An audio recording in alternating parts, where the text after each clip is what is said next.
go down to the American Athletic Conference. The UCF Knights traveling to the Tulane Green Wave. UCF 6-2, Tulane 7-1 in conference, 9-3 for UCF, 10-2 for Tulane. Whew, this is an interesting one here, Fresh. Tulane is a 4-point favorite in here. Over-under set at 56.5. Man, this is going to be an interesting one because you take a look at it. 3 weeks ago, these teams played. November 12th at Tulane. UCF gets the win, 38-31. Rematch time. I like these rematch conference title games. So go ahead, Fresh. What you got for this one? Well, I think it's just the one thing they all have to worry about, and actually probably put outside their minds, because that might be too much of a painful moment, is the winner of this game is going to a New Year's Six Bowl. And that could be not just a conference championship on the line, but a chance to really put your program in a great standing. Because that makes someone be tight.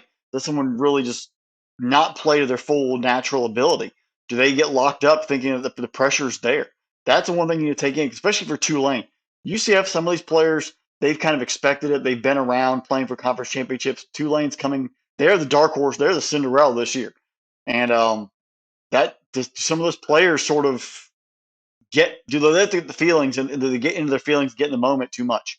Um, After this matchup, 3 weeks ago, I think, yeah, 3 weeks ago, where UCF came in, got up to a great start, ended up at about 8 minutes ago in the third quarter, up 31-10, and let Tulane sort of chip away and get back in the ballgame before they were able to seal it 38-31. Um, you you kind of feel like UCF kind of thought they had it, the rest of it in the bag. Next week they played Navy, stunk up the yard, lost to Navy, and then played a lowly USF team last week. Tulane, on the other hand, took that comeback, built momentum off of it, went and stopped SMU, who had been at that point coming off a couple of great offensive efforts, and they shut them down. And then I think in the biggest upset, went up to Cincinnati and took out the Bearcats, the two-time defending champions, shut them down, and supplanted themselves in the AAC title game. This Tulane team could have faded. We had kind of actually, I think most of expected them to drop down after that game. Like, all right, they finally had the meat of their schedule last the end there, and they lose at home to UCF. If the Cinderella, the slippers off, here it comes, and they found ways to rebound and fight through it. Which of those teams is going to show up? That we're going to get the good UCF team that actually won the football game, or we're going to get the Tulane team that played the second half strong in the past two games? That's going to be a pretty intriguing story as we move through it. The one key player, though, John Rice Plumlee, the leading passer, obviously, for UCF, and the leading rusher. When your quarterback is your leading rusher and your leading passer, that's a good thing. All right, you trust the guy, you can get it done. He's a playmaker, but where have you developed a running back in case he does go down, or you just have a variety in the backfield to help you, balance out the offense? That's the biggest question. If you key on that quarterback and you're able to tackle the point of contact, who else is going to step up for the UCF offense? Because if you watch that Navy football game, nobody else helped him. Ken Niumatalolo and that defense played great. They locked him down. They kept him out of the end zone, and they allowed their offense to sort of kill the clock, find just enough points, and win the football game. Does Tulane keep that same momentum? They've already played them once. It's very tough to beat the same team twice. You obviously have home field advantage again in this matchup. Do you find the ways to feed up the crowd a little bit, learn from where you were, not get up to such a slow start, not get up to the jitters? But if Plumlee gets loose and he has a football game, they could be in for a long day, because then that running attack turns into play action, turns to receivers opening up. His ability on the edge with his legs, very similar to Caleb Williams. Defensive backs start looking in the backfield and not playing coverage, and that's where they get exposed down the field. Think of Gus Malzahn. He loves to run the football. He loves mobile quarterbacks that open up the passing game. That's exactly the attack they're going to come at. He's coached and won championships before. He's played in big games. Where will Willie Fritz and his coaching ability come in? Will he coach tight? Will he coach loose? He did get a vote of confidence. I think it was great for him to announce that he wants to stay at Tulane. He has no desire to leave. And he was rumored at Georgia Tech. Georgia Tech kept the interim title, and they removed that and named Brent Key the head coach. Willie Fritz now is the coach. That shadow, that cloud over the program is now gone.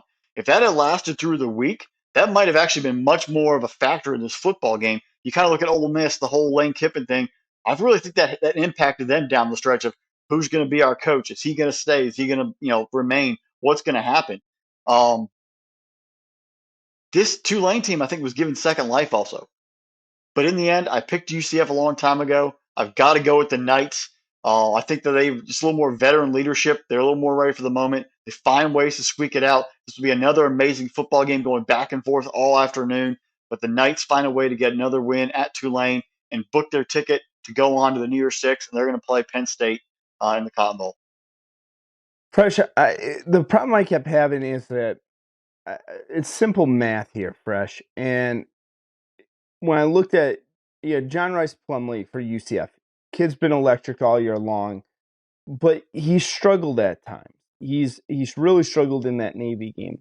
You look at Tulane. There we have Michael Pratt. They have Tajay Spears. Going back to game 3 weeks ago, Tajay Spears had not had 8 carries for 130 yards.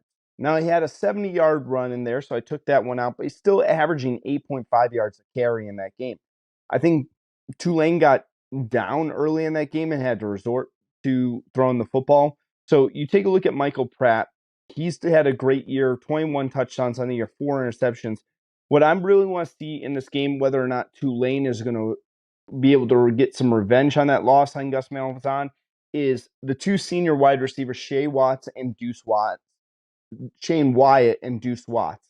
Both of them are seniors this year. This is their last game for whether or not you're going to play in the bowl. They'll probably play in a bowl game here.